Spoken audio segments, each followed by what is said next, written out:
This is Gateway Bronco. I'm Seth Brigette, CEO and founder, and today we're talking about a world's first, the Shelby Sport SUV.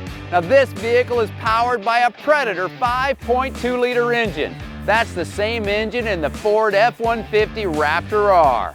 Let's go take a look under the hood. The Predator 5.2-liter engine, one of the best engines Ford has ever produced. Originally in the GT500, here it is, backed by a 5-speed manual transmission. It is truly amazing. It's gentle, easy to drive. You can make this a daily driver just like your Raptor R pickup or your GT500 Mustang.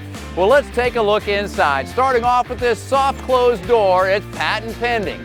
We look at this vehicle and it's sport from front to back, including these Recaro carbon fiber seats, a recent partnership, genuine Porsche leather, houndstooth inserts, this flooring, unbelievable, boat flooring in the front, barnwood in the back. Now check out this barnwood, it's once in a lifetime. For this bed flooring that is amazing, it's a high figure maple, combine that with carbon fiber and you've got a one-of-a-kind vehicle. If you'd like to learn more about the people behind Gateway Bronco or its products, from $200,000 Broncos to this Shelby Sport truck, please give me a call.